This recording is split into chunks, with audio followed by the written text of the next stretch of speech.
Hey, welcome. Thank you for click and play. This is episode 314 of the IT and the D Show. And no, it's the St. Louis episode. No, it's not the St. Louis episode. St. Louis you episode. Stole my thunder. Sorry, I started this nonsense. We have an amazing guest tonight. Our good old friend Monica Wheat is in the house from Backstage Capital and Venture Capitalists. You know, we're the only ones that are we the only ones that do that, or does everybody do that? No, you're the only ones that do that. Thank you. I'll wear that badge with pride. Hey, next week, Syracuse. What? 315. Oh no, I don't. I never called that area code before. You're an idiot. And then segment 3, we're gonna have a funny story. Dave got to spend about 3.5 hours with Charlie LeDuff. We'll talk about this in segment 1. Yeah, but we'll be editing down a little clip to play after segment 2. But you know what, Dave, you may fire when ready. You're listening to the Podcast Detroit Network. Visit www.podcastdetroit.com for more information. Following program is intended for mature audiences. I'm Wyatt, that's Gary, you're Bob, and you're Dave. This is the IT and the D Show. This is Max Headroom. And what you're about to witness is one of the most sinister-sounding intros to a trailer to one of the greatest epics ever. This is Billy D. Williams. Bob and Dave and I are enjoying a Colt 45 right now. And remember, IT in the D, it works every time. Where do you guys think you are? The Library of Congress? Detroit? Beyond the sun? Any of those right? Take him to Detroit. No! No, not Detroit! No! No, please! Anything but that! No! You will never find the more wretched hive of scum and villainy. Then don't come! Shut up! Hey guys, it's Time Hawk, Bruce Leroy from The Last Dragon. You're listening to the IT&D Show. Hi, this is Christy Swanson, and you're listening to the IT in the D Show. And Bob and Dave touch my hoo-hoos. This is Guilfoyle from Silicon Valley, and the only two guys I hate more than Dinesh are Bob and Dave. Suck it, guys. What's up, everybody? This is Billy Zapka. Sweep the leg. Listening to IT in the D Show. No mercy. I may have to wipe the beat off. Hi, this is David Kay, the voice of Professor Xavier. Storm, come here, Storm. Sit on my lap, Storm. You're listening to IT in the D. Are we at a break yet? Hey, everybody, this is Ted DiBiase, the $1 Million Man. You're listening to IT in the D. And if you want to get your money's worth, stay right here. And remember, everybody's got a price for the $1 Million Man. This is the ladies' man. Hi, I'm Ernie Hudson, and you're listening to IT in the D. All you nerds out there. Nerds. Nerds. What is a nerd? Hi, this is Ogre. You listen to a bunch of nerds on the IT and the D? Nerds. I'm a nerd, and I'm pretty proud of it. Hey, Detroit, this is Anthony and Michael Hall. You're listening to my buddies Bob and Dave on IT in the D. Hi, it's Count Chocula, and you're listening to IT in the D. What the hell that is? Hey, what up? This is Jay Muse, and you're listening to the IT and D Show. Snooch to the nooch. Listen, Muse, Snoogans. This is Scott Steiner, Big Pump Pump. The IT and the D Show is your hookup. Holler if you hear me. This is Robert Hayes, the Ted Striker to my mother. When I'm not hanging out at the Magumbo bar, I'm listening to the IT and the D Show. It's worse than Detroit. Is there such thing as a meat hangover? I love my Monday meat steak. Hi, this is Jeremy London from Mallrats, and I'm just wondering, how did I go from Hot Floridian Sex with Brandy spinning to the IT and D Show? Hey, folks, this is WWE Hall of Famer Hacksaw Jim Duggan, and you're listening to the IT and the D Show. Tough guy. Ho! Dig, you IT geeks. This is Dre DeMatteo from Sons of Anarchy. You are listening to IT and the D. Skeptical Dave is skeptical. Hello, everybody. This is Ming Chen from AMC's Comic Book Man. I'm a techie. I'm a nerd, fellow podcaster. My favorite podcast is IT and the D. Hi, this is Kelly LeBrock from Weird Science. So, Bob and Dave, what would you little maniacs like to do first? The question isn't what are we going to do. The question is what aren't we going to do. Ludicrous speed! Sir, had you better buckle up? Buckle this! Ludicrous speed! Go!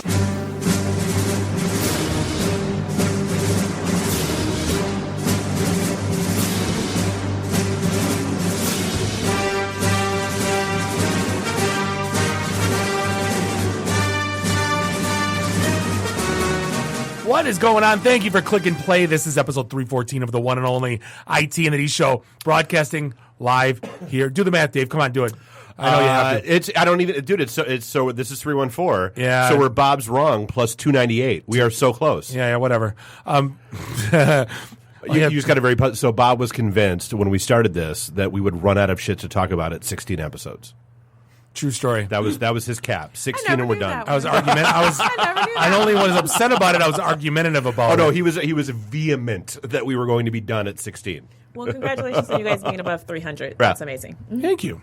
But hey, we're broadcasting live here in Studio One in Podcast Detroit in beautiful Royal Oak, Michigan. Bob the Sales Guy, Dave the Geek, Randy, I do the Twitters, is doing the Twitters. Find us online. I was actually here in studio this week. Instead of doing it remotely. I don't know what was up with that last week. The ghost of Randy. I was over in another studio. We were calling you the ghost of Randy all night. I heard. Find us online, itandthed.com. Do us a favor, give us a like on the socials and subscribe to us everywhere fine podcasts are sold.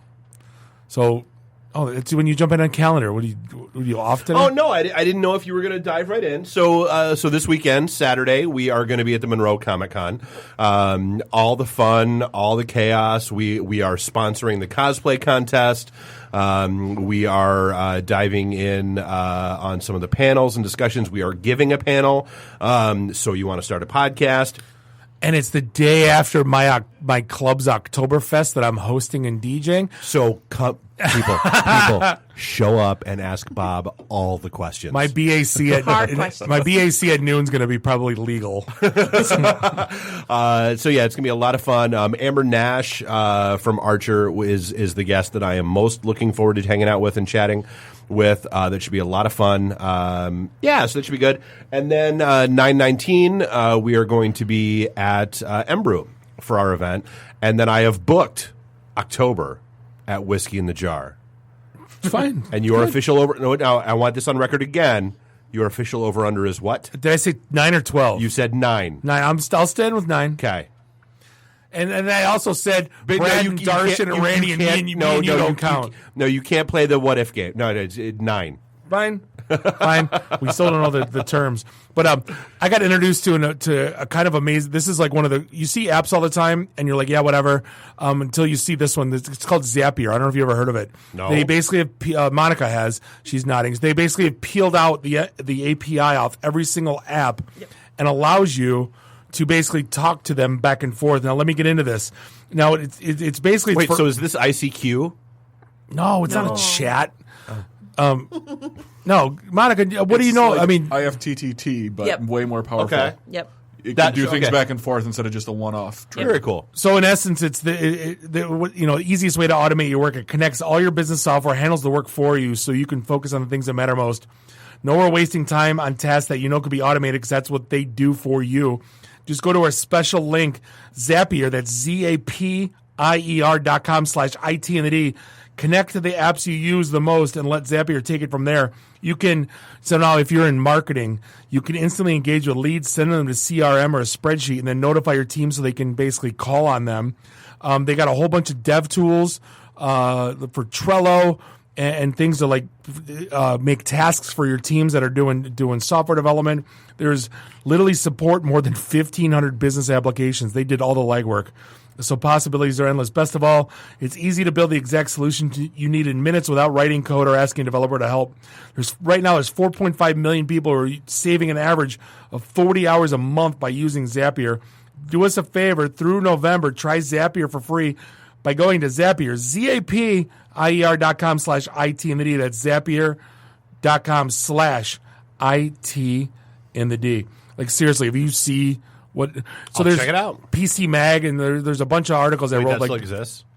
I guess. It does. But they wrote. There's a whole bunch of articles out there like top apps for. Okay. Or top hacks for Zapier. Right. But basically, yeah, they broadcast new relic alerts to team members via email. GitHub pull requests trigger the creation of new Trello cards or Jira tickets to assign tasks to teams. It's pretty sweet. Interesting. Yeah. I like. Give it a shot. All right, so where do you want to start? You know what? I like stuff that makes me angry, and this one, I really, the study finds, right? And I immediately screamed bullshit as soon as I read it. Dude, I am so skeptical about this article. Who did they ask? For a number of reasons. Well, number one, go ahead and we'll present the findings, and then I will be skeptical, Dave. Yeah. Well, the things, the new survey of 2,000 they said British adults, which maybe skews the stats a little bit. Well, and as performed by a stationery company. Oh, see, now you make me angry. But basically, respondents reported becoming frustrated after 16 seconds of waiting far too long for a web page to load. Dude, 10 years ago, it was if you build it, they will come. If you make them wait 8 seconds, they will leave. If it was 16 seconds in 98... I'm already assuming something is wrong with your site, and I have moved on or refreshed or done something. Right. I'll give you 3 minutes in my 300 baud modem days. Like, when I saw that 16, I had to send this thing out because I'm like, no. Yeah, no, skeptical Dave is skeptical. And not only that, they said 25 seconds for a traffic signal to change. Which I scream bullshit too. That's also high. No, I think that's way low. I'll sit at my red light in my neighborhood for 2.5, 3 minutes before I run that red and make a left. Like, because it's the longest red light in town. It absolutely is. But when do you get frustrated? Like, it's not when do you decide to blow it. After I'm done looking at my phone, and then I look up and see it's still red, and I'm like, God damn it. So you've probably missed a green cycle. No, I have not. No, but for real, like, everyone, how many times have you been beeped at someone that's been head down in their phone? Oh, absolutely. When the light turns green. Right. So, yeah. So I love this story, and I meant to shoot a note to Neil to see if he got impacted by this, and Tom. So apparently the Tesla app went down, and people were locked out of their cars, which I find amazing. Here's a tweet. Hey, I can unlock my car with my phone, but it's not the only way to get into my car. But, okay, so I have a key fob. Yeah. If the battery in my key fob dies, I got to do the key out of it. Not a physical key. But so here's the best. Here's the best and worst part about Elon. There are people that I know that aren't aware that there's a key. There's a lot of people who do not know this. There are many people. Well, I have the one that button that pops out. I'm just saying. Here's the best and worst part about it being Elon Musk. Great radio, Randy. Thanks. Yeah. Thanks for demonstrating. Randy just pulled his key out of his fob. Thank you, D'Artagnan. Here's the best part. Thank you, Arthur. You pulled the key from the stone. The best and worst part about it, Elon Musk. Here's this guy Briango, the Twitter at Tesla at Elon Musk. I'm locked out of my car and been on hold for 12 minutes. Why is it so difficult to talk to a trained Tesla human for support? Tesla at Tesla, your server's down for maintenance, and we're locked out of the car. What's your ETA? And every single one of these tweets is at Elon Musk at Tesla. Why wouldn't you? I guess not. Maybe he'll give you a free one. I don't know. Is it that simple? But I love my new Model 3, but the app won't refresh, won't let me sign in. It says I have no vehicle. Is my new car a red brick already? Nice. So this one is actually a corollary of a story that we talked about last week. We talked about the Bang Bros guys had bought the Porn WikiLeaks site and set all the hard drives on fire. The reason for that is because there's a class action lawsuit that was brought against the guy behind a site called Girls Do Porn. And apparently it was this made me angry. Dude, seriously. And apparently it was a thing where this guy puts these ads out about modeling gigs and that kind of stuff. And Clothed modeling gigs. And then the girls show up and they're like, oh, well, there's not really a modeling gig, but hey, we'll pay you $3,000 to $5,000 to have sex on cam, and it's just for me. It's just it was for Europe, just for international. Some of them were told just for me. Yeah. Some of them were told it's only going to international distribution, DVDs, no internet, yada yada. And so there are 22 girls that are now. But the worst part was so they're skeptical, right? And then here comes former porn star or former a woman that they would hire. Dude, she wasn't she was just some girl that they hired for $200 to $500. And I said, just trust them. Just trust them. They were fine. no, they're good. They didn't they were told, it all went overseas. Nobody in my town knows, yada yada. So there's these 22 girls in this class action lawsuit against this guy, who basically had no idea they were getting filmed for an internet porn channel, and so I can to some degree, I can kind of see two sides of this story. One, yes, because according to this guy's claims, look, they signed the disclosure agreements, they signed the likeness rights, they signed this, they signed that. But then you hear some of these girls' stories where they took them out and got them hammered and jacked up on drugs and all this other stuff, and then brought them to a hotel room and said, "Here, sign this." Don't bother reading it. All the stuff we talked about's in there, and so they signed it. Which, okay, shame on you for signing stuff. But if you're jacked up on drugs and booze and everything else, that's. But there's 100 more women that don't want to come out because they don't want their names out. So, and that's the thing. So these girls, one was kicked out of a very conservative Christian school. One was fired from the law firm that she worked at. Another had to deal with some insanely creepy. Because, dude, it's the internet. This shit gets out there. It is what it is. And then there's stuff got put on the porn WikiLeaks.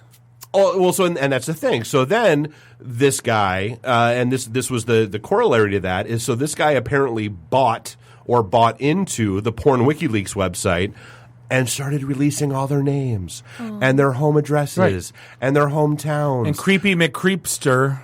We're sending all this, we're sending links to the videos to their neighbors and that kind of, and again, it gets back to, it's like what we were talking about last week. There is zero. I have no acceptance or tolerance for doxing whatsoever of any kind, for putting somebody's name, address, all that kind of crap out on the internet. But this shit went a step further, dude. Screw this guy, and especially when you read through some of the court case filings where he's done every stall tactic known to mankind, where including declaring bankruptcy, trying to avoid this case and trying to avoid this court case. God, I hope he gets nailed to a cross. I got worse things to do to him than that. Are you kidding me? Right. Just seriously. No, you're on the same level. You're like the worst. Like you're pedophile, rape. You are the worst of humanity. Right. Yeah.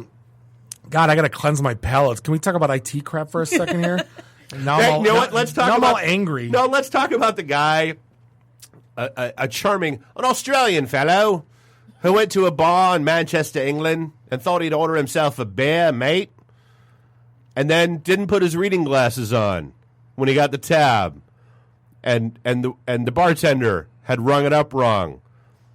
How wrong? So he paid the equivalent of $68,000 US for a beer.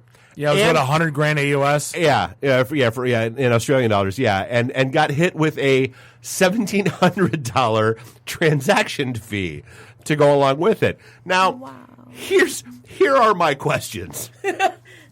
Because I have questions. One, dude, what kind of limit you got on your card? Like, whose card just has $68,000 that you charge? That you can take a $68,000. Are credit cards different in Europe? Not much have a black card. Like they just let shit go through and you have to deal with it later. Well, no, he wasn't mad. He got charged. He got mad. It's going to take 7 days to get the charges cleared. Well, no, he got mad. He got charged. He got mad. He got charged. Yeah. But so yeah. Oh yeah, they got the transaction fee waived immediately. That's $1,700. But that $68,000 apparently is going to take 7 to 10 days to get back to him. Right.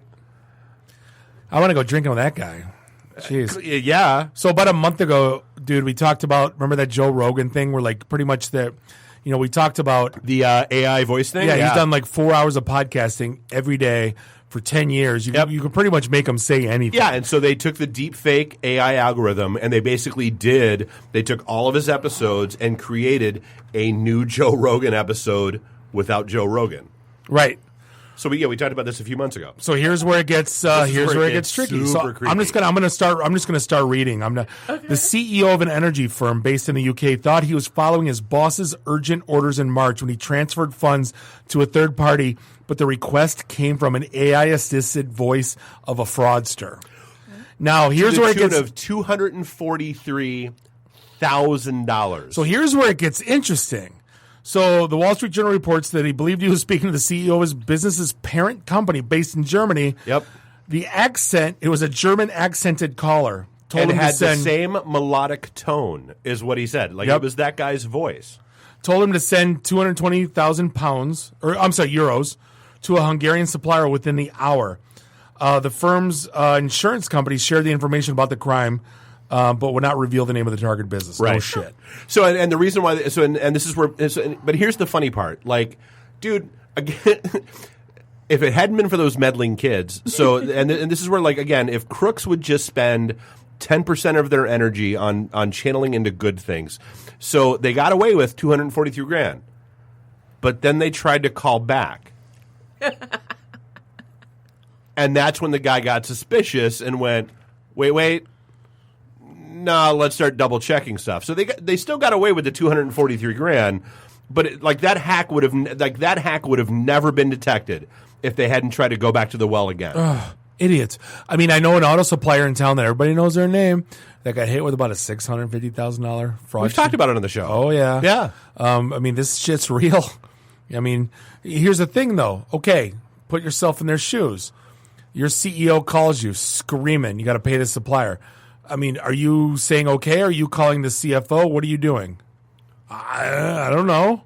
I'm probably shitting my pants going, yeah, I'll take care of it. I'm on it. Well, and it gets back to, I've had more than one question over the years, how do you get to be a systems architect? Well, you have to be in a situation where a guy or a person whose job title starts with the letter C is standing over your shoulder screaming at you until you have shit fixed. That's how that works. Right. I'm saying, right, if Jason calls me and says, I need something right now, you think I'm going to question him? Right, especially if it's in his voice. Right. Yeah. Dude, and he's yelling at me. Yeah, done. I'm all over it. I'll drop whatever I got. Yeah, it's all, there's no way I would ever I'm going to send him a text and tell him to call you right now. Right. No, but you know what I mean? I'm not, I can't see anyone questioning. Or there's no 2FA when you're talking about business transactions. There could be. You just say, hey, before I do this, let me call you back at your number. You're not going to do that. You're going to get it done. It's not C-suite. What's today's passphrase? Right. No, but you know, they'll know that eventually. I've got your phone number. Let me call you back. Just to verify that it actually is legit. It's an interesting conversation. I'm going to talk to my CISO tomorrow because we got coffee anyway. I want to ask him about that. Hey, yeah, wow. Is AI covered under fraud? Are AI crimes covered under fraud? This company's insurance policy is handling. Well, yeah, it was the insurance company that's taking care of it. So yeah, but you don't know if it is or not. Well, no, because that crap's so new. Yeah, that's why I was just curious. I wonder if they would say nope, that's not covered. You got to eat it. And we've had new insurance companies covering cybercrime, but is this considered cybercrime? Because it's more social engineering, right? But there's a computer involved. I don't like it. An AI. Damn it. So, hey, because apparently we can't get around to fixing the damn roads yet, Michigan did become the first state to ban flavored e-cigs and flavored vapes this week. I don't want to talk about this. You want to know why? Why? It's like 500,000 people die from cigarettes, but the 30 people that are sick on vapes, let's ban vapes. Kiss my ass. Yeah. Here's the thing. I get it. I got a kid in junior high. Did you see the donations that people have been posting screenshots of the cigarette reporting lobby? Page? Yeah, but these cigarette companies also own Juul and right. They Blue, totally do. And so it's not. Well, you notice they're only banning the flavored ones, not the Chuli's gum. Here's the thing. I got a kid in junior high and a kid in high school. My kid can't even pee during break because it's like a vape cloud in the bathroom. They don't even know what they're doing. It's kind of like us with cigarettes when we were in school. Right. Well, we had Motley Crue telling us smoking in the boys' room was cool. Right. I mean, well, no, that was a cover, Dave. That was from the 60s. Of Slade. Right. Yeah. No, not Slade. Slade was Quiet Riot. Oh, yeah. Smoking in the boys' room. I forget who that was. Now, this is one thing. When I send an article out and my caption is so stupid, I'm going to get angry about it. And this one I'm very angry about. Not because it's stupid, because it's like the news. These people got caught cooking meth, and we're going to show you exactly how they did it at the 11 o'clock news. So the story comes out from... right. Sorry. No, it's true, Monica. So the story comes out from Forbes. Department of Homeland Security forced to release a list of keywords used to monitor social networking sites. Now, what is that? The first thing tells you what's going to happen. It's going to be... We're going to tell Randy, take this entire list, and our next 100 tweets are nothing but words on that list. Right. Everyone on 4chan is going to be posting this They're going to create 100,000 fake Twitter accounts just to post this. To go, like, that's what internet does. And why would you publish the list? What's the point? What is that? Does that help? That doesn't help with ad revenue. That doesn't help with. Well, they said they were forced to release it. I don't know what that I'm means. sure it was a Freedom of Information Act request. I'm quite sure. It doesn't help anything. The list was posted by the Electronic Privacy Information Center, who did a Freedom of Information Act. So, and that's the thing. Like, there are certain, and like this is where that weird gray area is. Like, there are certain things about running a country that I don't think we need to know. Mm-hmm. Like, I don't need to know what active operations the CIA has going on. Nope. Because they are doing their thing, and in the interest of public safety. Dave, they're selling guns and drugs to cartels. Like, Iran-Contra, yeah. The 6 p.m. news is like, breaking news, the U.S. Army plans a secret strike tomorrow at these exact coordinates. Yeah. Well, dude, it was Geraldo. That's what got him basically kicked off the air was, hey, I'm at latitude, longitude, and here we are with, in Iraq. I thought he got fired because there was nothing in Al Capone's in Al Capone's vault? Yeah. It was a combination. It was a combination.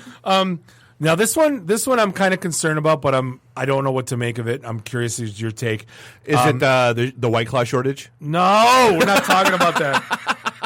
Go figure. Bob stops drinking beer, and then Randy starts drinking White Claws, and then the two combined forces. Yeah, Randy starts taping White Claws together to outdo Bob. No, he had to outdo me. That was mine. And he did. By 4. And then he felt like shit for 3 days.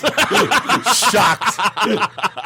There's a White Claw shortage. No, but basically, Bloomberg came out and said more than 120 million global workers would need to be retrained in the next 3 years. Basically, due to artificial intelligence impact on jobs. This is according to IBM. Yep. And now they're basically saying, "Holy shit!" Breaking news: hundreds of thousands of Surrey drivers will need to be retrained due to Ford's new carriage, horseless carriage. How'd that go? Keeps changing. I'm sorry, breaking news from what, 1908? Yeah, exactly. Okay. It's the same Context, story. Randy, that was you. It's the same story every couple of every decade. I mean, here's the thing: my family, all my uncles, those damn and buggy whip makers will have to learn a new trade. My uncles and my dad and everybody were tool and die makers, UAW. And now, if you look at anyone that's a tool and die maker, they're in essence they're basically database entry people. They're going on the computer, they're typing in code. But I mean, if you look at now, everybody really needs to be technically savvy, because if you're coming in this as like an immigrant, like my father did, like my father-in-law did, right? And you're gonna sit and stare at a computer. Yes and no. That's not gonna work. Yes and no, because I mean, and this gets into that whole conversation we've had a whole bunch of times where. So there is the growth and explosion of tech and tech-related jobs and that kind of stuff. But then there is still, dude, skilled trades are hurting so bad right now. Because, like, literally the average age of an electrician in the electrician trades is 53. I just had that talk over the weekend. That's the average age of a union electrician right now. Think about this. Tad's 46, and you'd think he's young in the trade. No. Yeah, right. he is. Right. That's it. Right. So you look at welders and all that other kind of stuff. I mean, we've spent an entire generation now telling kids they don't have to work with their hands, they need to go to college. And we've totally screwed ourselves, because now we have we have all this infrastructure. Look at all the shit that's going on with bridges that need to be repaired, water mains that need to be replaced, and all this other crap going on. We don't have anybody that can do it. Giant penises that need to be polished. I have not gotten to that story yet, but since we're going there, fine. Randy's applying for a new job over in England because there is a giant chalk man on a golf course, and by giant I mean like it's just hundreds of feet tall. How long has it been there? It's been there for hundreds of years. Yeah, like it's 17th century. Yeah, like it's an old, long-standing thing, and they're touching it up. And so it's all like chalk that's pounded into the ground, and it's in a big outline of a giant man with a golf club. And the estimate is with that a giant golf club. No, it's a giant naked man holding a golf club. I was going to say there's something else that's but giant. It's an anatomically correct man, and not just anatomically correct. And it sounds like an excited man. Yes. So the estimate is that the team of volunteers will be spending 2 weeks polishing this giant's penis. For the love of God. That's for the love of God. Polishing and replacing the chalk on yes, that's Randy. You happy? So when we lose Randy for 2 weeks, that's where he is. I'm on vacation. Why? Everything I need. My favorite headline of the week, and Dave and I, we will skim these, and Randy too. We skim these articles and we'll find something that catches our eye, then we'll read it. And if it works for the show, we'll share it. This one just made me laugh, and I have no idea what the guy's name is that owns Alibaba. Right, which is probably bigger than Amazon and eBay combined. Oh, it absolutely is. From Asia. Yes. But basically, what I just read on the headline of the week, his name's Jack Ma, M.A. Yes. Yep. So the headline, all I saw was Jack Ma hands over Alibaba. So I read it as Jack my hands over Alibaba. Jack my hands over Alibaba. Right. Like, wait, what? What? Then I read it and I'm like, oh, his name's Jack Ma. Oh. I didn't know if it was like Jack my hands or Jack Ma hands over Alibaba. Anyway, I got nothing. CEO just turned the company over to someone else. Like that, I don't know if that's really news, but so for those, we talk about this every now and then. The whole like Bitcoin cryptocurrency thing. Apparently, $1 billion in Bitcoin rather randomly moved, and nobody's really sure why or where. Like it's from an account that had like not done stuff before to an account that had not done stuff before. And they think it has something to do with like a new exchange that's opening up, but like nobody's really sure that that's where that went. And that's the whole thing about cryptocurrency. Like at least you can you look at like, hey, we track currencies, we freeze accounts, we do all that. Like you can at least track where the shit goes. This stuff you can't. So there's like $1 billion floating around.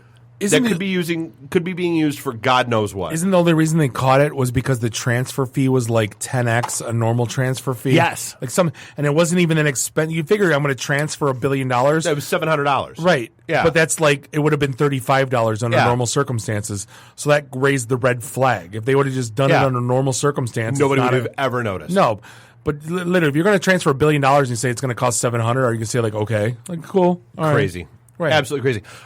So we've talked about the Equifax breach, and you had that they weren't going to have enough money to fulfill all of the $125 requests that everybody was filing anyway. So in case you didn't get the email, they have sent out a round of emails if you have already filed your claim. Apparently, they need more information from you, so they're making it even harder to get the $125. Yeah. And they set aside a whopping $31 million. Ooh, thanks, Equifax. Yeah, I'm looking forward to my 53-cent check. That's what it's going to wind up being. I got the email. I had to verify that, yes, I still want the payment and not the 4 years of credit monitoring. And you have to verify that you already have credit monitoring. Which I love because in my memories today... In my memories today on Facebook, bubbled up the post that I made that said getting the Equifax monitoring, getting the credit monitoring because of the Equifax breach is like asking the guy that robbed your house to watch your house while you're going on vacation. Yeah. But then you had to verify or say who you're already using for credit monitoring. And if you're smart, you're using Credit Karma because it's free. Why not? I get alerts all the time. Like your data was found in another breach or whatever. Dumb. Speaking of finding data in another breach, we're going to be back in a quick minute with Monica Huit from Backstage Capital and Venture Capitalists. This is the IT in the D Show. Hey, we'll be right back. IT in the D. Read, meet, listen. Networking Detroit, one beer at a time. Hey, this is John Schneider from Nip Tuck Smallville, the haves and the have-nots. Oh, Dr. Quinn, Hot in Cleveland, Secret Lives of the American Teenager, and just about everything you can possibly imagine. And oh yeah, the Dukes of Hazzard. You're listening to Bob and Dave. It's the IT in the D show. ITinthed.com. Welcome back, segment 2, episode 314. This is the one and only IT in the D show, broadcasting live here in Studio One in Podcast Detroit in beautiful Royal Oak, Michigan. Bob the Sales Guy, Dave the Geek, Randy, I do the Twitters. Find us online, itinthed.com. You want to know why? Because we are IT in the D. And you are still not. We love you, though. Muy. Still all the time. Hey, so ready-made garments and off-the-rack sizes have no place in a modern world. Tailor Store believes in embracing individualism with a new way to purchase clothes that are made to order and tailored precisely to your measurements. Taylor Store's fully customizable dress shirts start at just $59 with endless options to choose from for men and women. Now, I'm not going to lie. Like, I didn't know there were I'm not like a tailored shirt kind of guy. Like, that's not my thing. Have you seen me? That's all I can get. Okay, but you can pick your collar, you can pick cuffs, you can pick the pocket, you all can the pick things. the length, you can pick the this, you can pick the that. The color buttons, yeah. It's kind of crazy. So they make it easy to get your measurements. Instead of using a tape measure, Taylor Store's Size Me app revolutionizes the measurement process and scans your personal measurements in seconds. Okay. I did this. I went you grab the app, you put it down on the floor. It tells you it even tells you how to position it on the floor, angled up, yada yada yada, and then there's a human body form in it, and you got to do. It's almost you got to hit your mug shot. You got to get one full face, one profile, and then it does your thing, and then you put in your height and your weight. Friggin' ridiculous. It's that simple to go ahead and do this. Well, think about how hard I have a time getting shirts. Dude, I'm a 36, 37 length. I'm 6'3", and I got a 20 neck. Yeah. Good luck finding dress shirts, Brady. But, No, so I did. I went through, I used the app. Dude, hands down, this is now, it's my favorite shirt. This is the best fitting shirt I own. Well, you only have 3 shirts and 3,000 hockey jerseys. Well, it's a thing, but I've got my dress shirts. I just don't dress up all that often. But this is a really nice black dress shirt that's friggin' phenomenal, and it looks great, and I'm content and I'm happy. Yeah, no, I got a white one. It's classic white button-up dress shirt because I only had a couple, and thing was phenomenal. It was they send you emails. Here's the process. Here's where it is. Here's the pictures of the person sewing your shirt. Right. Here's cool. It's like Domino's Pizza, but for dress shirts. Yeah, it's very, very cool. So here's how you can check this out. Get started with your very own made-to-measure dress shirt today at taylorstore.com/IT&the-D. You get $20 off a selected range of their premium dress shirts or $30 off selected luxury dress shirts. That's Taylor, TAILOR store.com/IT&the-D. Dude, seriously, check them out. I could not be any happier with this. No, likewise. Awesome. Yeah. No, I will not go to Men's Warehouse ever again. Did I say that out loud? Yeah, exactly. You're not going to like the way you look. Your shirt's going to blouse way too big, I guarantee it. Your shirt's going to hang to your knees, I guarantee it. Hey, we are very, very lucky to be joined by a repeat offender that's been here many times in the past. Monica Weed's in the house. She is with Backstage Capital and Venture Catalysts. How are you doing? And hi, guys. Thank you for putting up with us. No, thank you for having me. So, I remember way back in the day. Uh-oh. No, I think your first time on the show was we were talking about Girls Who Code. Digerati Girls. Yes, Digerati Girls. Yes. Sorry. Girls Who Code is a different organization. Yep. And you've just kept going. I feel like every time I turn around, you're posting something new you're involved with and engaged with, and there's there was the thing with GM that you were doing, and then you've got more going on than I do. I have fun. Then we see this article, and Cranes are like, "All right, you got to get your butt back in here." So we're very thankful. So I guess start things off. Backstage Capital and Venture Catalyst. What's going on today compared to what you've been doing? Same. I consider myself an ecosystem builder, if you will. And the goal of that is to build different initiatives that help the broader ecosystem. And that's the combination and the connection between entrepreneurs and venture capitalists, investors, accelerators, corporations, or entrepreneur support organizations. There's a lot of different partnerships that I'm consistently a part of because that is my job. My job is to make those connections, and I do that through a few key entities that I formed myself, but that I work on with a very talented, dedicated team of folks. Now, were you part of Delane's? Which one? You got about $50 million from the gaming lounge. Playverses, yeah. No, I wish. No, Delane's a really good friend of mine. Delane and I, Delane is, when I introduce him when he's speaking, and I've had the pleasure of introducing him, I always say he's an OG because Delane and I used to plot. Yeah, 26-year-old OG. Yes. 26-year-old OG. No, we had him on the show for the first time about the same time we had you on the show. Yeah. We were going to rename our show the IT and the Delane Show because he talks so much. No, Delane is. We always joke that it was him, myself, Haj. There's several folks that have been here for a minute, and he was really young back then, even younger than he is now. He was like 21, if that. I think he was. But like he was 19. always driven. But always driven. He's a really good friend of mine, and I'm super proud of all his successes and the where he's at with his company right now. Super it's proud of him. insane when I saw that. Yes, yeah. He had one of the actually the largest raise of an African American in the country. Is that really? Yes. Wow. Yeah. And it was esports too. Go figure. Yeah, esports. He's got a pretty lucrative, pretty what do you call it, exclusive or something like that. I don't know what the correct terminology is. I don't want to misspeak, but he has a contract with the high school sports association nationwide to make esports into high schools across the country. And that's an area that he's always been super passionate about, and he's had a lot of success in, and he knows it intimately. So super proud of him. We've had a few people in that, or one of our friends, Anil, that's in that industry. And when he talks, we're like, tell us more, tell us more, tell us more. Because it's like that industry is absolutely... A, I don't understand open. it. B, and it's wide open. And B, it's open. Yeah, it changes the game. I mean, like you think about all the things they do.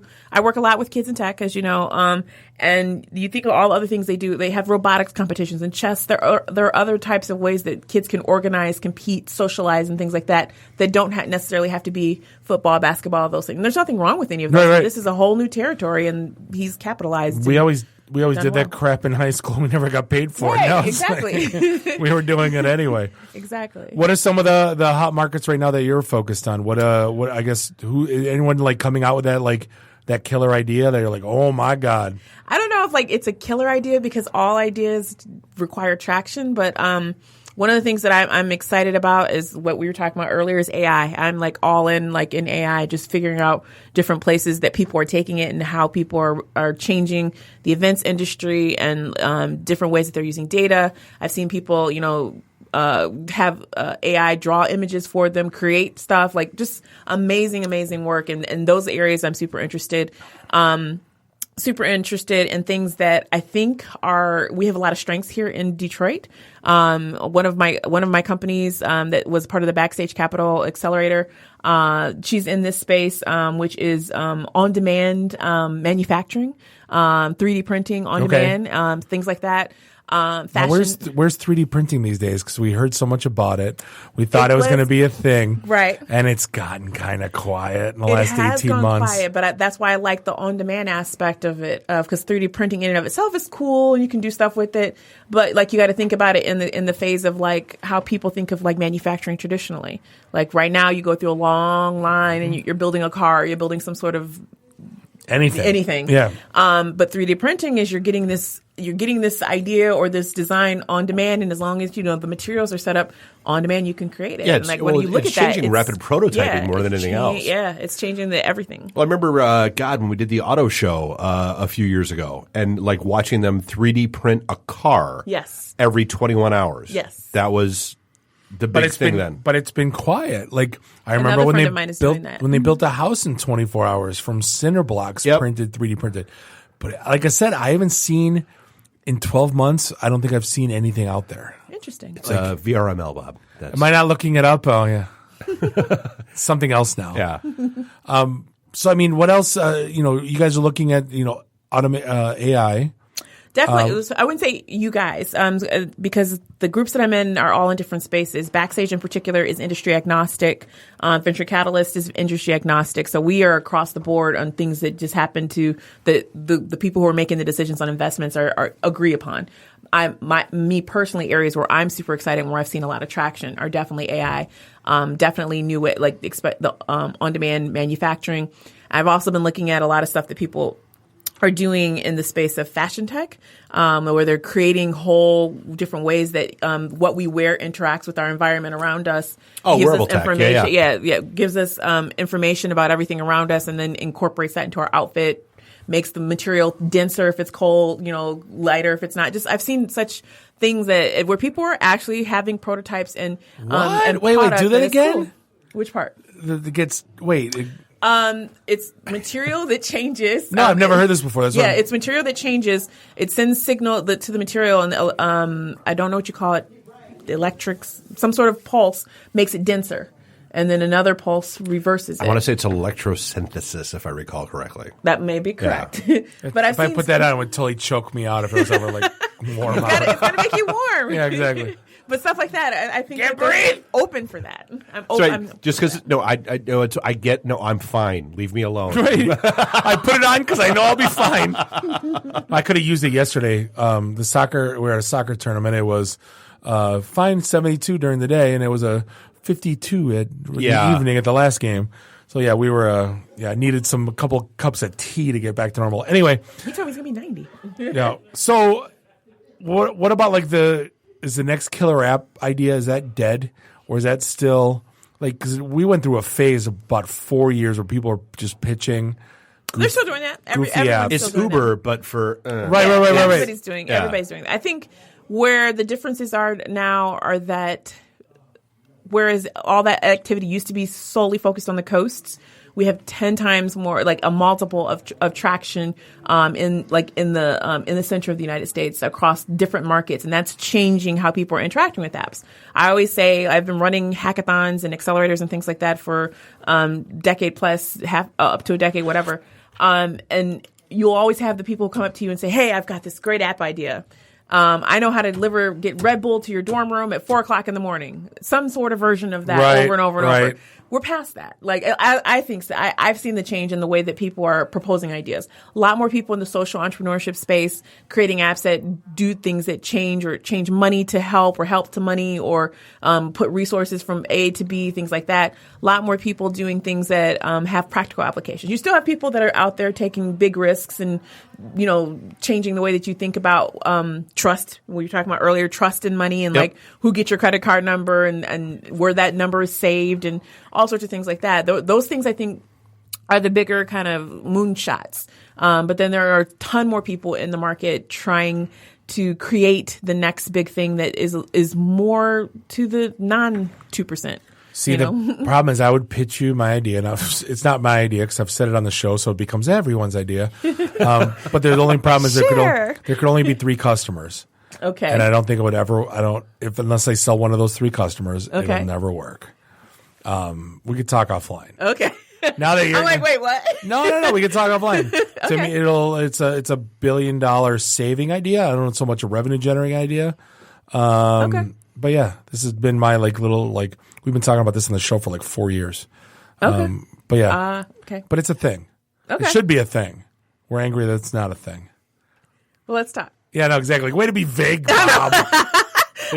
Is vague potting a thing? Like I just vague potted, yeah. Anyone that's listening to the show knows exactly what I'm talking about. Yeah, if they've listened more than once, absolutely. So what do you have going on now that people should be aware of? Like what is time sensitive? What do you have going on right now? So we are in the midst of, Venture Catalyst is the nonprofit that I started with 4 partners. And we're ecosystem developers. That's what we do. And within Venture Catalyst, we run Startup Week and Startup Boost and things like that. Right now we're on the verge of. Which we didn't do this year. What's wrong with us? What? We didn't do Startup Week this year. Wasn't even on our radar. You don't like us. That's no, okay. Honestly. No, I feel like we got to be asked. And he did. Like, he hit me up and I'm like, dude, I suck. It was like maybe I'm like 3 weeks before and I'm like, oh yeah, I suck. I never reached out. Sorry. See, but you guys actually know me. Like, other people don't know. So you guys don't have any excuse. No, we suck because we see all the posts and we still suck. That's No. Well, you're always welcome. We house Startup Week, we house Startup Boost, things like that. But what we've been really super focused on is refining the strategy of how we work within the ecosystem, optimizing how the different partners connect. So we have a whole line of large-scale national partnerships that we run. So Techstars is one. So we do this Detroit Startup Week. That's a Techstars program. Our whole entire team was tapped to come on board to, not our whole entire, a good majority of our team was tapped to come on board and help run the Backstage Capital Accelerator. We've had last fall, we brought Afrotech from Silicon Valley for the first time. Oh, yeah. So tons of large scale national programs. And we also have custom programs that are either locally sourced or they started local and now they're national. And we do those as well. So one of those is Power Scale. So the reverse pitch. We launched that 2-3 years ago. What's a reverse pitch? So instead of pitching, this is why my company is so great and you should choose me and give me the money because I'm so amazing, you pitch, these are the biggest problems that my company has and I need help. And the coaches are there to help apply resources to help you fix your problems. So it becomes a room full of problem solving and a room full of people who are figuring out, number one, the audience always reports that it's super, super helpful because they are learning. They're learning in the audience. They're asking questions, but the coaches, they're really vested in like saying, I have the ability to give you $5,000 in marketing help. I can give you $2,000 in dev work. I can give you whatever, or I can sit with you for, an hour or so and help you work through your financial model. But you have to pitch your biggest problem in order to get that help. So It's really about not putting this pretty package on the front of entrepreneurship, but really making it about problem solving and solutioning in a mass audience. So things like that, Vino and Ventures, which we launched again 2-3 years ago, which focuses on female founders and getting them exposure, masterclass, and networking with other female founders who have actually been able to raise a successful round of funding. And that's huge because less than 2% of funding goes to women. So things like that are huge when we're trying to figure out, like, how do we spread that knowledge, have people learn from women who have actually done it. They've raised $5 million rounds. They've raised $10 million, whatever it may be. They've raised $500K, but they know how to do it, and they share that with the group. So with Venture Catalyst, we've been really working on honing the strategy of those national partnerships and then also the custom local programming as well. And then also onboarding what we call Venture Fellows, which are which has helped me be able to do all the fun stuff because we're bringing on people who not only are we training them from scratch to be good ecosystem builders and program managers, they took on last year, one of our Venture Fellows ran Startup Week for us this year. First year, I haven't had to, be hands-on and do all the day-to-day stuff. She did an amazing job. They're right now our next big thing, Startup Boost. Another set of fellows are going to run Startup Boost, which is our global pre-accelerator that I helped launch in 2016, 15, one of those. So Startup Boost is coming as well. So it's a pre-accelerator. So a full accelerator is like Backstage is what we just did, which is 3 months, all day long. Not all day long, but full time. Mm-hmm. It usually comes with investment. Backstage invests $100K into each founder, full time, and then the goal is that you're going to get follow-on capital and large scale investments from investors. A pre-accelerator is how you get to that step. Gotcha. So it's part-time, once a week. It's 6 weeks. It's not 3 months. It's 6 weeks. Once a week, you're meeting, you're pitching, you're getting tons of mentors working on your project with the ultimate goal is that at the end of the pre-accelerator, you'll be ready to go into a full-time accelerator. You'll be ready for some initial seed investment if you don't have some already, or you'll be ready to take your revenue to a multiple of a next level. So pre-accelerator, Startup Boost is in 7 or 8 cities globally: Dublin, London, Philadelphia. Where else are we? Detroit, Toronto, and but we also have that network of full-time accelerators that we're pipelining people into, and that network of global investors that we're able to connect all of these folks to. Again, it's all about building the network, and that's where the whole point of being an ecosystem builder is like building the network and making the connections between all the different groups. How do you find enough time in the day? Well, I don't sleep much, but no, I don't. I hate to say that answer sounds familiar. She turned down the alcohol and the schnapps. I go, because I've never been. Well, I don't know if you know I'm a celiac. I did not. Yeah, you've never. Yeah, no, we've talked about that. You've never really been. Yeah, I can't really drink a lot anyway because I never know what's in different alcohols, and sometimes the results aren't that great. But I don't sleep a lot. But honestly, this is fun to me. Like this, I had a corporate career. I worked for. Yeah, I remember. Pushing 20, and it was good times. But I love this. I love this work. This work doesn't feel like work, and that's what everybody wishes, and I have it, so I keep going. So where do we find out all about you and all the things, or all about all the different ventures and everything else that's going on? 2 things. Our website is Venture Catalysts, VentureCatalysts.co, VentureCatalysts.co. Yeah, we're .co. All my stuff is .co because I like .co. I don't know why, I just do. It's just running joke with us. Everything you're spending not typing all those extra M's. M's, See? Right. Except for everybody thinks it's a typo and then they add it and they're like, your site doesn't work. I'm like, it's got it. There's no M. It started with just do something extreme like .xyz or something biz. exotic. No, not biz. No. Dot engineer. Dot pizza. Right. Yeah. Right. There's like boy, I think there's 111 of them or something. Oh, no, it's 400. Yeah. Oh, It's I know there's crazy some now. crazy number. But venturecatalyst.co is where most of that's our core site. It's got our core contact info on it, but we're pretty prevalent on social media. As you mentioned, I tweet and we put everything out on Facebook that we have new stuff. But right now, Startup Boost is recruiting. We're looking for companies that want to be a part of Startup Boost. I think they're accepting those until September 20th, and then the cohort starts early October. For those who want to do Startup Week, again, like we did last year, we're starting now in the fall. We're doing a community design thinking, community design thinking session in November. I think it's November, and then applications open in November because we're going to do that whole process again, where it's November through early January, where you can submit, and then we'll be doing community voting again on which sessions get chosen. So those are our programs, but super excited that we have Detroit Homecoming, which is coming up. Right. And I'll be on the stage for that, talking about how to invest in Detroit. We have Techstars, which I'm hyped for all the work that we've put into the ecosystem. Techstars has their global summit in Italy. And I was fortunate enough to get picked to be on the stage to go talk about how we built the Detroit ecosystem and talk about what we've done and how we connected all these different entities and groups and people to do this work. And I'm a lot of our background is curious to people because all the people on our team are all volunteers. Everybody has consulting and things that they do on their own, but we come together to do this work for the ecosystem for the most part. We are looking to make it more sustainable so that we can keep people on consistently with salary and things like that. But the work to date has been 95% volunteer. And so it's a lot of good work from a lot of good people. Awesome. Venturecatalyst.co, Monica Wheat on the LinkedIns. Yes. And it's an absolute pleasure to have you in studio once again, and it's nice to see you. Thank you guys. Thank you guys for having me. Keep us in touch with Startup Week. We will. Sorry we missed last one. Yeah, you can't miss, guys. But hey, we're going to take please nag us. We're going to take a quick break. We're going to be back with the Dave and Charlie interview. This is the IT in the D show. Hey, we'll be right back. IT in the D. Read, meet, listen. Networking Detroit. One beer at a time. Hey guys, it's Time Hawk, Bruce Leroy from The Last Dragon. You're listening to the IT&D show. ITinthed.com.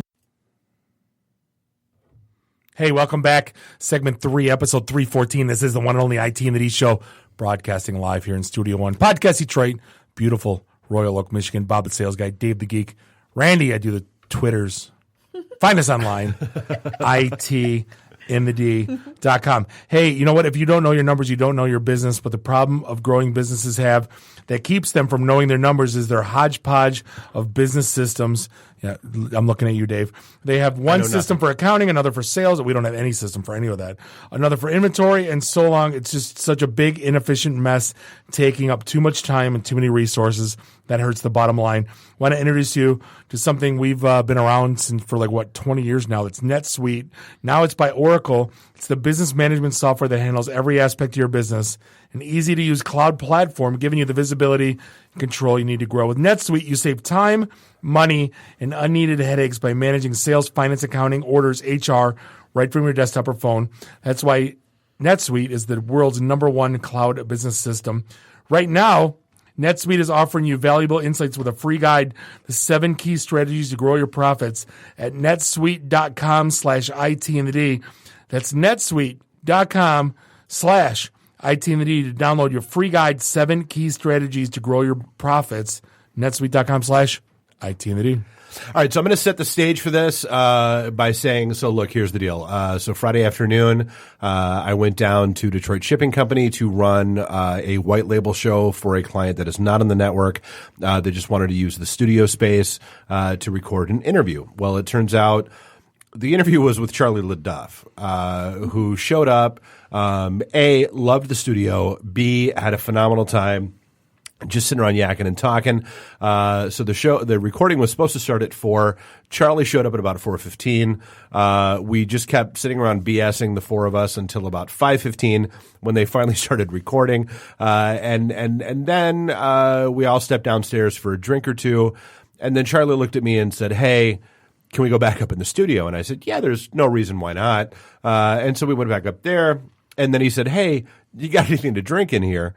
And so then I pulled out a bottle of whiskey. And so for 3.5 hours, Charlie LeDuff and I sat down and killed off a bottle of whiskey and talked about everything from the history of Detroit to the future of Detroit to his music preferences to what he's got going on with his podcast. We pulled in a random girl from New Zealand who was standing outside the door of the podcast studio there, just staring in and wanting to know what the hell we were doing. So we pulled her in for a 20-minute conversation. So out of that 3.5 hours, I have tried to narrow down a half an hour. Let's be honest, that's actually arable within our context, and that's what this is going to be. So we love Charlie and all the fun stuff that he's got going on. So yeah, pay attention, give it a listen, and we'll see where we go from there. People wonder why people think Detroit is the Wild West, and don't forget the vigilantes, the highwaymen, and yeah, right. Yeah. Then the motorcycles. That's a whole different story. And these roads are shit. I mean, oh my God. Dude, it's the Wild West. Dude, like I said, I grew up in New Hampshire. Did you really? So, the worst winters. You know, New Hampshire does not tax pensions. No, they don't. Michigan does, but they pay the highest property taxes. They absolutely do, because it's live free or die unless you own property. That is just some of the coolest country in America. Vermont, New Hampshire. Yeah, they're so polar opposite. It's literally, if you look at a map, they are flip-flopped on each other. Absolutely. No, they're a box with a diagonal line. And they absolutely are. New Hampshire is the most old guard, white, Republican, vanilla state in the nation. Vermont is the most old guard, vanilla, hippie, white, liberal shit in the nation. No, that's where all the hippies and everything. White people. Yeah. But still white people, yes. Yeah. Do you know that Detroit City, USA, has the most justifiable homicides of any city in the United States? And by what definition? Justifiable. I fear for my life. Really? You don't hear that. You hear that with the whole stand your ground law in Florida and Arizona and those kind of places. Right. Yeah. So forget the murder rate.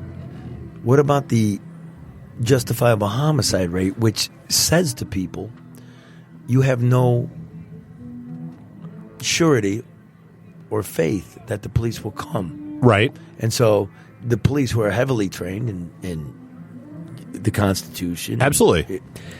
You can take the law into your hands and you simply say that I fear for my life.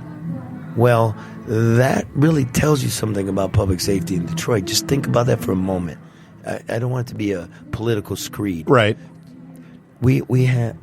I'm not even going to make comparisons, but one criminologist in New York, an old New York City captain, said Detroit has more justifiable homicides than many Western European countries have homicides. Now, I know they're white and they're very right, singular in their population, but again, what does this say about people's faith in the police to answer their call? And this isn't a dog on the police. This is a big just problem. The state of being right now. And we sit here in the city, and it doesn't matter what suburb you go home to. And I do live in a suburb because I can't afford the city, right? Nor would I put up with the gunplay. And I'm a gun owner, but what does this say about our ability to protect people and what we're doing budgetarily wise to make this so? Because we went bankrupt to make life better. It was supposed to, yes. And yet you have 25 justifiable homicides in the year of 2018, which is insane. It's about New York had about 260. So what is 25? About 1/10 of our homicides.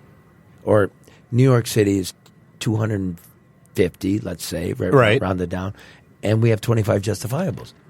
So our justifiables are 1/10 of all of the criminal homicides in New York. 8-point-something million people, which has a population that far exceeds Detroit. 8 million to 650,000.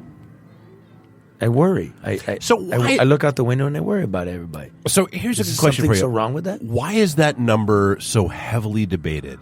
Why is the population of Detroit such a heavily debated number? Because it's humiliating. Because we're the only city in the history of the United States, that had a population over 1 million that sagged below 1 million. Because we are the epicenter of the American dream. We created the American way of life, the wealth, the dream of a home and a car.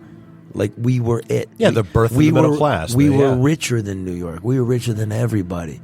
And it's humiliating. God, you look at, and that's the part that kills me about being out here, is you look at, it's not humiliating to me. You look at the photos of Detroit in the 30s, 40s, and 50s, and what it was. 60s, 70s, 80s. And knowing what it, God damn it, what it should be. Like, not what it could be, but what it should be. What it was. Yeah. No, then that's the thing. You know, I think we began here with you dream and you sleep and look, and you live for today. Today's today. Yeah. That's all. That's what it was. Today's today. And this place is electric. Yep. This town's the best. I quit everything and came home. Yeah. It's better than L.A. It is. Dude, I would take, and I've had this conversation a million times, like L.A., Vegas, and a few other popular Vegas cities. Vegas blows. No offense, Vegas. 3 days. I love you. 3 days is my max. Yeah. Like, if I'm there for more than 3 days, I want to start, like, just slapping people. You know, like, I just can't take it. I spent a lot of years out west, a lot, and I never got used to it because I'm from the land of big water. And when I don't see big water that you can drink, the agua dulce, the sweet water, then I don't trust it. I don't know how you survive. Man, we're in the right spot. Yeah. So what we really got to do, in my opinion, is band together. You know, I mean, I don't got to belong to your social club, but we got to arrive at a point where this is what we all expect. Yep. This is the minimum. This is what we want for our children. This is how we want to spend the money. We can work out race and sexuality and all that. That's not for the government. Right. What we want from the government is a wise accounting of our money. So, the land of sweet water. It is. But then talk to me about Flint. Right. What's your take on that? What was my take? What's my take on Flint?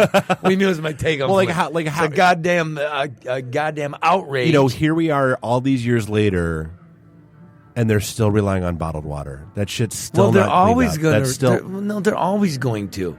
Like, go to Flint. Look, this is what you do. Go to Flint and rent a room in a crack motel. It's really interesting. You'll meet people. You'll drink beer. You'll find out there's no scrubber, no filter on the taps. You'll see the pubic hairs from yesterday. You will, and you'll know if you just bang around Flint for a while and just talk to not just the crack motel, but you can go to the university. No, I got a bunch of friends in who's Flint. Who's ever going to trust it? Ever. I mean, ever. Yeah. Think about psychologically what money people, because that's what Flint was all about. Oh, absolutely. It was all about just building something and everybody gets rich and tricking people that your water bills won't change. To think about living there. Think about putting $650 million of 21st century infrastructure beneath a 20th century ghetto. And the sad reality is, I mean, you listen to all the experts and everything else that's, everybody else that's out there that's actually informed and has an opinion. Like, that's just the tip of the iceberg.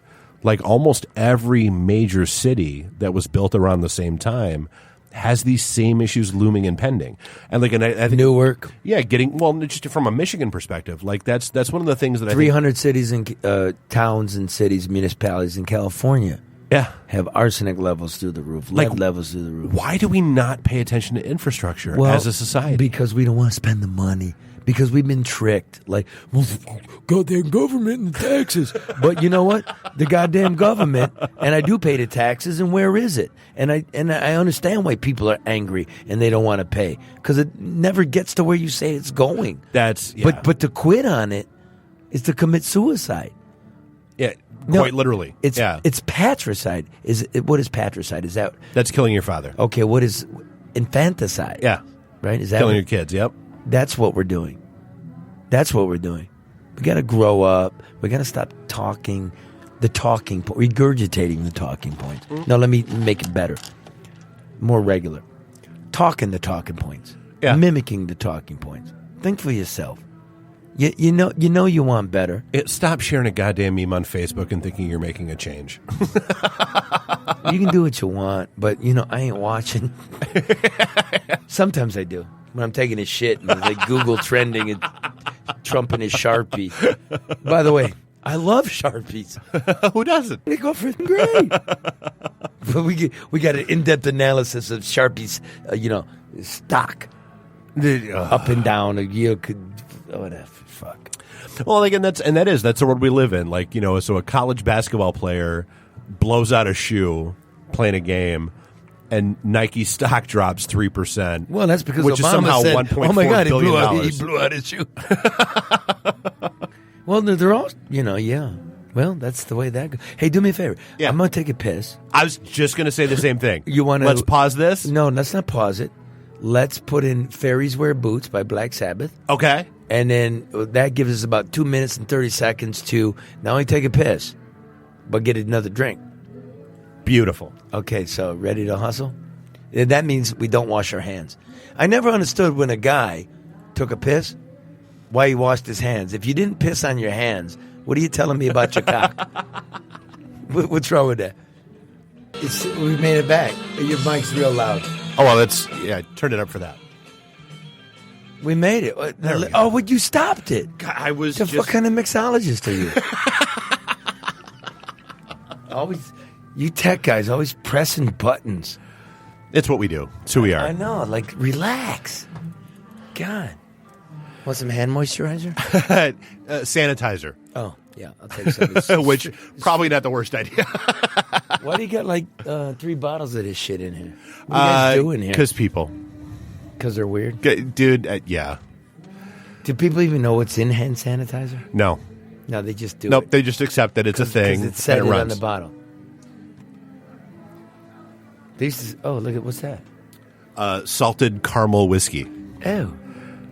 Don't mind if I do.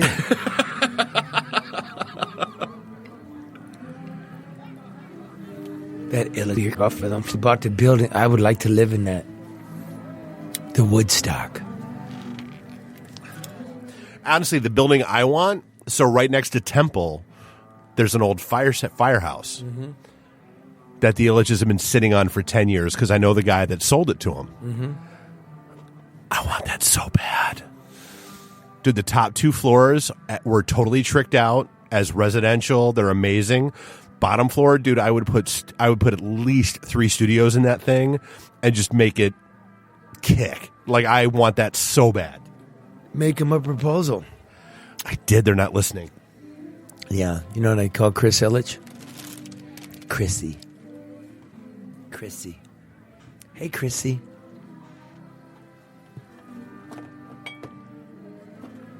You like that bullshit? Those jackasses used all my cups. Dude, you just drink out the bottle, man. What the fuck? All right. You never heard of Garbage Island? There you go. You drink first. I don't trust you. Right. I don't know you. Uh-oh. Wait a minute. Breaking news. No, Chris actually apparently listens to our show while he's jogging. That's his thing. The dude jogs? What, around his daddy's $2 million crypt? Daddy's buried in a $2 million crypt and they're shutting everybody's water off? Oh, come on. Like, did you... I'm not even a liberal. I'm not and a yet liberal. Still. I'm not a liberal, man, but I just can do math. Yeah. I'm stunned. Like, I do. I can't get the top off. That's because I have the top. That's right. Yeah. To your health, bro. Okay, knock, knock. Who's there? Podcast. Podcast who? That's right. It's over. That's It's me and you, dude. This is left. It's going to be Mad Max. So, like, I guess, like, that's the struggle for me is, and I'm for you as well. Clearly, is the whole. Wait a minute, don't you dare presuppose what's the struggle for me. Clearly. Well, no, you love this city. You do. Of course I do. And my ancestors built it. It pains you to see all the shit there going on. There you go again. I don't mean to quote Ronald Reagan, but there you go again. Well, there he goes again. The bombing starts in 5 seconds. Where's our drop? Well, there you, come on, pull that up. There you go again.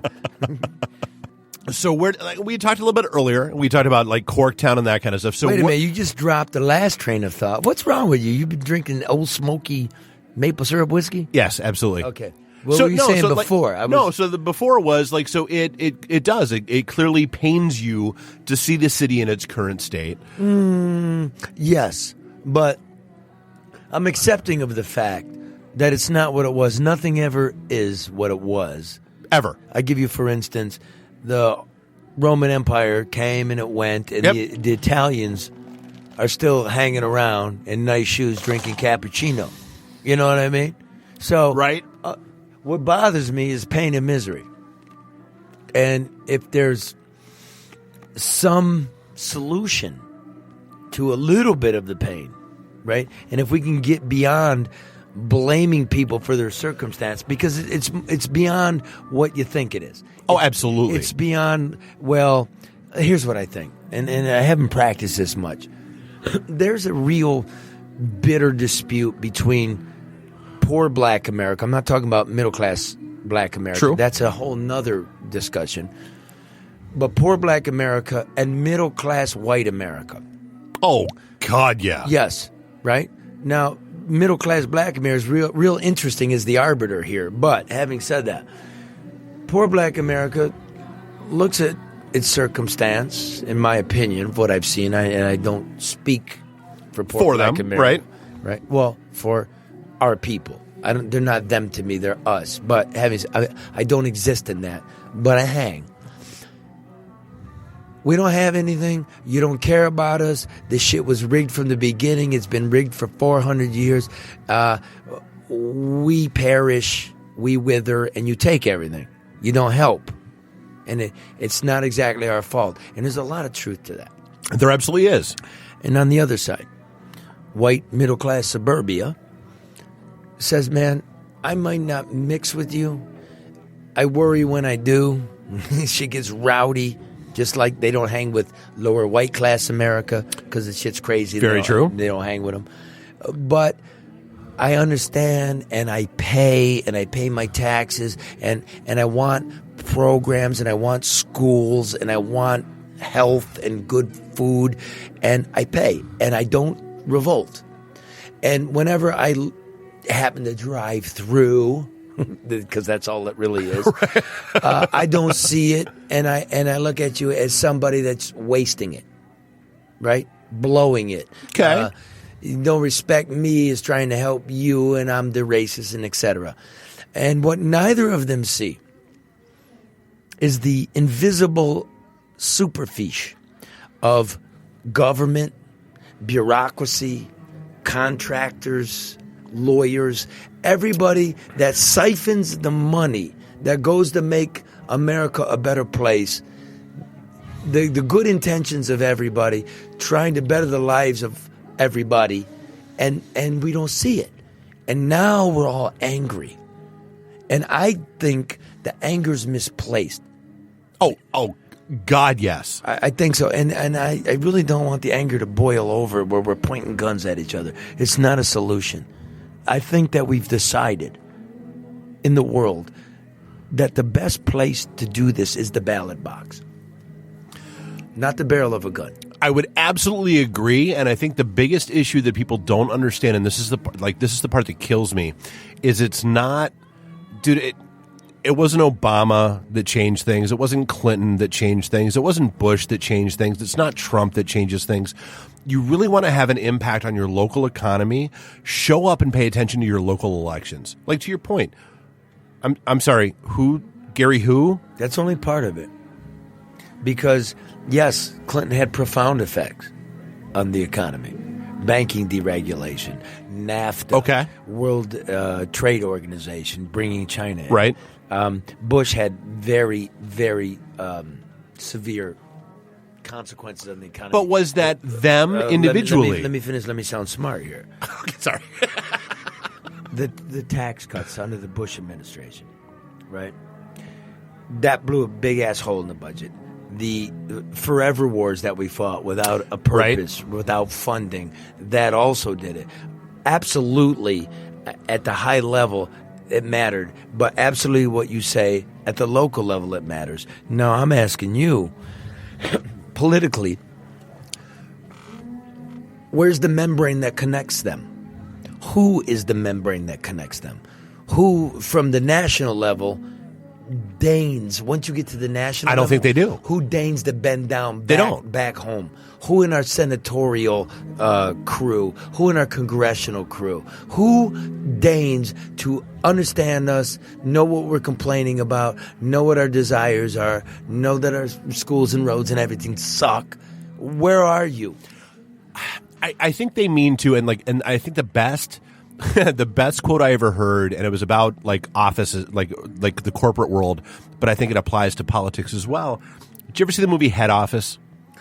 Why are you doing pop culture references? Just tell me. No, 1985. What you feel. Look, I didn't see the movie. No, there was. I'm sorry, I didn't see the movie. Why don't you Google it? A great quote from Jane Seymour, who's in this movie. Jane Seymour, great quote. It's not a quote. It's a script. It's a script. What are you doing here? So not a quote. It's a line from the movie. What are you doing here? Who says you're dumbing down the political discourse? Don't buy into the ideal. We all wanted to do good things, but by the time you get the power to do the good things that you wanted to do, you can't remember what those good things were it's called anymore. the hippies and the me generation. What that really says to me is you never meant it. It was a good party, and once the rubber hit the road and you had to give something up, you wouldn't do it. Do you think it is? Yes. What I just say it for, dude. I truly, and I do. I truly believe this to the core of my being. Nobody wants to be that guy. Yes, they do. You know what? You know what you want to be? You want to be a living guy. And you're going to do everything you can to survive and your people right around you. It goes family, clan, not with a K, with a C. Okay? Well, I mean, depends on your affiliation, yes. City, county, state, country, world population. The first thing you got to do is survive. I don't blame people for being selfish. I ask them to stop and think. Because if we're all selfish, somebody dies young. Yeah. And even the strongest guy can get taken down. That's the deal. We decided, Freud, I'm paraphrasing. You sacrifice your animal. We are animals. We are 98% primate. For sure. Okay. We sacrifice, we take it, and we want it, and it feels good, and that's what we do. That's versus ego. That's what animals do. What civilized man does is I will forego some of my animal and the immediate pleasure for longevity. You understand? Got you. Because there'll always come a younger ape that's going to wipe me up. Right. Okay, so we're going to live by some rules. Now, the wider things get from your animal to your civilized man, the wider the gulf, the greater your discontentment. So we try to come up with some rules to provide contentment and longevity. And if those break down, then we got a problem. And I'm starting to see a breakdown. And I don't know anybody that has any courage to calm it down. I don't know that anybody has the bearing and the weight to calm it down, let alone the courage. Well, it starts with, look, hey, little man. There's a great philosopher and psychiatrist, Wilhelm Reich. Check this book out. Listen, little man. It's very thin. And it's a screed. But what he's saying is, little man, you buy into it. You let them take the greatness in you, and you diminish yourself by falling behind a badge, falling behind a banner, like things that you don't actually believe. I look at the banner of my country, and I believe those things. With all the great sins that are stitched together in that flag, no, this country, I'll say it, and you can quote me. Whatever I do heretofore, I will say this. No, this country is great, but it's never, ever reached its potential, its greatness. But what I love about this country is it corrects itself quickly. It does. It does. Okay, you know what? Apartheid, slavery, love, right? All of it. It's a nasty history. It's a brilliant history, and we move way faster than France does. We move. Yeah. Name me another society. Now, again, I'm not saying this is perfect, but I know what human beings are. I know what primates are. Oh, it's never going to be perfect. You name me a better experiment than the United States of America. Well, and this gets back to name me one. None. Right. I defend it to the end, and I do not make excuses for its problems.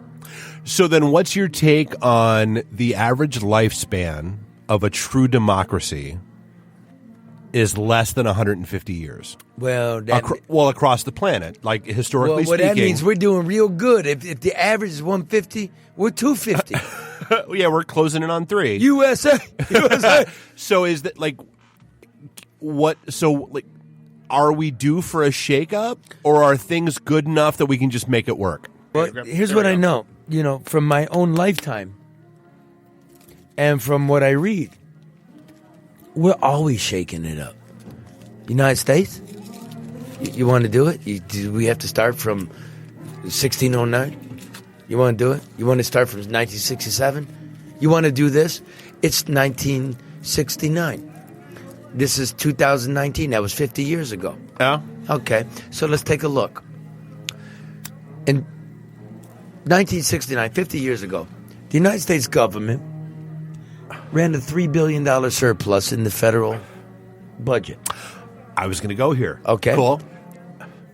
At the same time, we had 500,000 service people in Southeast Asia, and Whitey was on the moon. Mm-hmm. Very expensive proposition. Absolutely. To put 500,000 Americans in Vietnam and Whitey on the moon. And yet we ran a surplus. 50 years later, we have a $300 billion deficit. Our water's the worst. Our roads are the worst. Our power grid's the worst. And China's on the moon. So, goddamn, man, everything's in flux, always in flux, but the country can handle it. So that's where I was going to go, is I wanted your take on, because I have this argument with my conservative friends all the time. You got conservative friends? I have super conservative friends. I'm a conservative friend. No, I have. You mean big C. You mean like... Big C, capital C. Big C. I'm a little C. You like, I'm a man. I'm a Chris Rock political guy. I'm just. There are some things I'm liberal about. I don't want to compare myself with this guy. I'm a man. I don't like shit being fucked up. Right.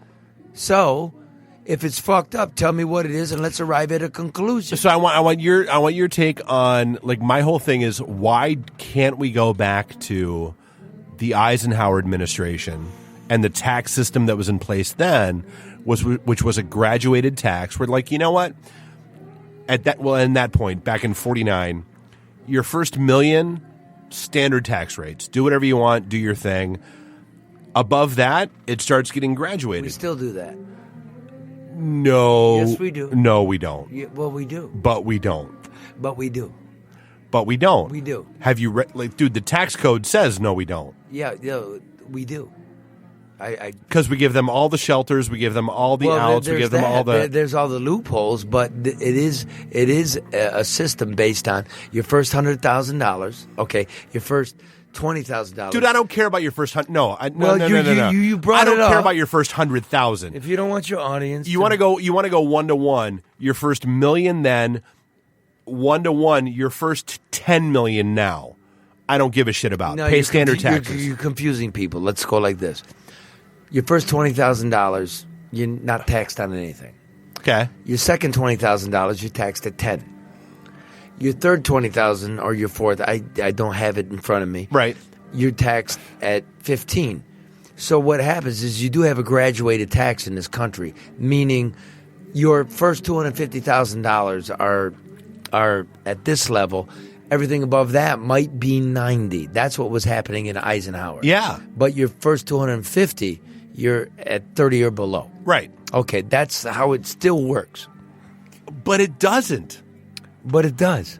Because of all the loopholes and everything else. Like, yes. It's like, why? That's true. And I guess this is the corollary question. Is a flat tax a better option? I don't think so. I think that's very regressive. Really? Because let's look at the gas tax that the governor's offering. Everybody pays equal amount. Right. Okay, flat tax. Everybody pays this. If you make $20,000 a year and they tax you, say, let's throw a number out, 10%. Right. You're so it's $2,000. $2,000 out of 20. Okay. That's a problem. You make $200,000, flat tax 10%. You make you're taxed at $20,000. You still have $180,000. That's less of a problem. Yeah. If you're the poor, $2,000 means way more to you. You know what $2,000 means to you as the richer guy. So, if you don't want a war, if you don't want Robespierre coming and cutting your head off, right? Okay. This country's always been based on a progressive tax system, which means the rich pay more. And the rich do pay more. And the rich have been bitching, and they've been controlling the public sector, right? This is the Norquists of the world and shit. I'm a guy that makes money. I will pay more. I'm a guy who's not a liberal, who understands the fabric of American society. Yeah. And you can't take $2,000 from a guy making $20,000. No, you shouldn't. And take $20,000 from a guy making $200,000. Okay, so that's why flat. Because that's a whole lot of cars and a whole lot of nice maple syrup whiskey. Right?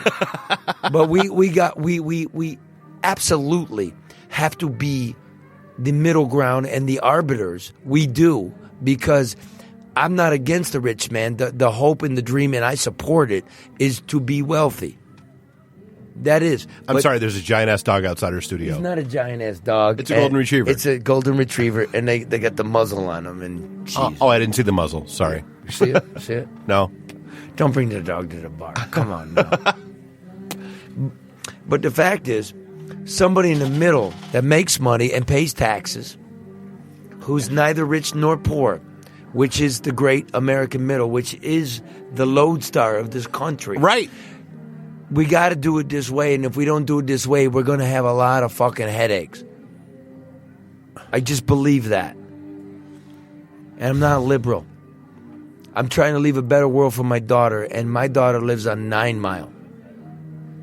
You know what I mean? And 7 miles abject. Low money. It's a low money zone. Dude, that's my thing. Like, I look at, and I always look at, what am I doing for the world I'm leaving for my kids? Like, that's... And again, I don't expect the solution to be to soak the middle. No, it shouldn't be. Or to soak the rich. Or to soak the poor. It should never be a more soak the poor. perfect union. Well, it should never be soak.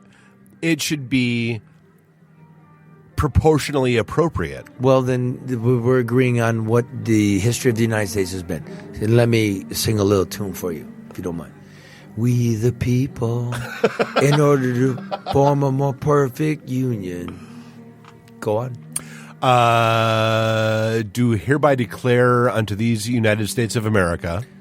We the people, in order to form a more perfect union, do ensure and entrust domestic tranquility, provide for the common defense, promote the general welfare, and promote the blessings of liberty to ourselves and our posterity, do ordain and establish the Constitution of the United States of America. I feel like we just had our own ourselves. Fucking man.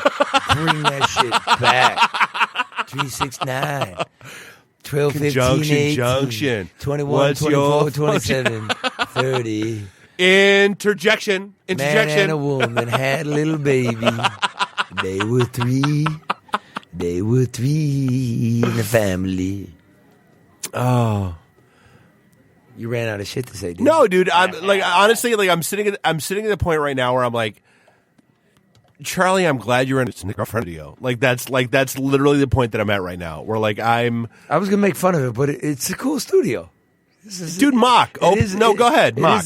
Well, the railroad car and hello. It's a shipping container. You know what would have been nice? It's a shipping container. You know what would have been better for this studio if we had put some shit in it and shipped it to China. The reason these things are so cheap is China ships them here. We got nothing to put in them to ship back. That's why they're so cheap. If you go to New Jersey, they're stacked high. No, for real. Yeah, man. So at least we found something to do with them. But it's not good. Yeah, no. Ain't the answer. Your average shipping container cost it's dropped from about $12,000 to about $2,000. I thought they'd be like $500. Nope, like $2,000. You can buy a solid, decent shipping container right now. And so, what does the shit cost? The same. When you really add it up, when you really do the cost of inflation, which is what no politician and no reporter ever tells you. Okay. Like, we borrow $250 million. This development, the city's going to pay $250 million. Yeah, but we borrowed the money over 30 years, so by the time it's done, we're paying $650 million. And the grandbabies are paying it, and they don't have no idea why. Right. This is the present value, it's called. It's called the present value. Okay. This is how we got to start looking at government. I will pay.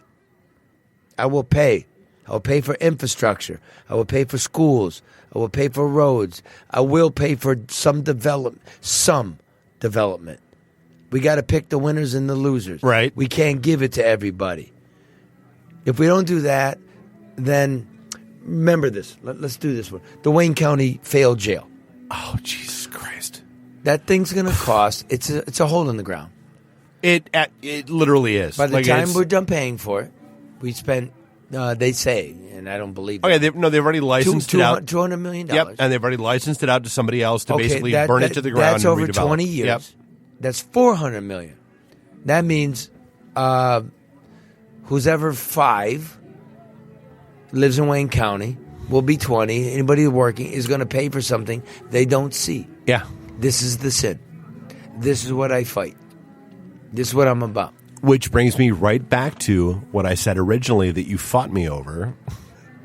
That you see the pain that goes on right now. And I don't want to call you. You are all because honestly, be a pussy. No, the sad state of affairs is you are almost Don Quixote tipping at windmills because of how much bullshit there is out there. No, it's a bad analogy. You know why? Don Quixote imagined he was fighting dragons. They were only windmills. I'm fighting dragons. There are actual dragons. That's the dragon. I don't fight windmills. I don't know. No, I'm not a fool. I appreciate that. I'm not a fool. I'm going to do it for everybody listening. Hate me if you like, but I know numbers. It doesn't match. Do people hate you? No. Other than politicians? You know, some of them like me when it's convenient. When it's convenient. Hey, this wrap things up. This episode 314 of the one and only IT and the D Show. I'd like to thank Monica Wheat from Backstage Capital. Appreciate the time you spent with us. Thanks to Charlie for getting drunk with Dave, too. Thanks for the time and the content. Also, want to thank our sponsors, Zapier, Taylor Store, and NetSuite. Thank you for keeping the lights on. On behalf of Bob, Dave, and Randy, do us all a favor. Drink up your drinks. Get your phone numbers. You don't got to go home. You just got to get the hell out of here. See you next week. Drive careful. Beat it. The emergency destruct system is now activated. Conan, what is best in life? To crush your enemies, see them driven before you, and to hear the lamentation of your women. Long live Flash! You've saved your life. Have a nice day. I have come here to chew bubblegum and kick ass. And I'm all out of bubblegum. Nice shooting, son. What's your name? Murphy. Make the run. The run. Game over, man. Game over. It's over, Johnny. It's over. Nothing is over. Nothing. You just don't turn it off. I can't say no, and I don't really want to, so. Well, especially with the back doors open. Yo! Hold up! Time out! Time out! Y'all take a chill. You need to cool that shit out. And that's the double truth. Ruth. Bob loves it in the can. I hope this was as much fun for you as it was for me. That's why I like it in the can. To own the truth.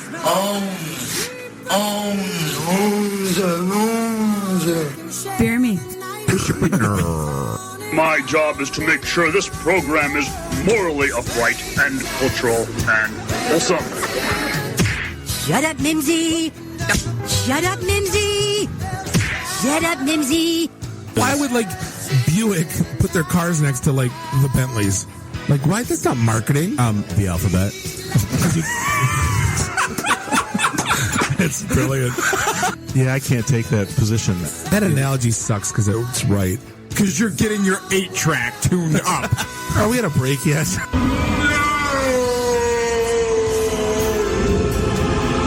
Yeah, so now I'm just doing stupid stuff to make me laugh. Venture capital is not the end game. When are we going to talk about me? Jane, you ignorant slut. It's my show. I can say what I want. Kiss my ass, go home, unplug, get off the goddamn internet. You are everything that is wrong with the internet right now. You're so white right now. I'm the whitest guy in the room. Just explain it to me. I love this city. I was banging on the wang. Really? Should we talk about this? Tag team it. Should I keep going or should I stop? Can I just say, it's been great being on a show that talks about Mickey Rooney dying for 20 seconds and then poop for 10 minutes.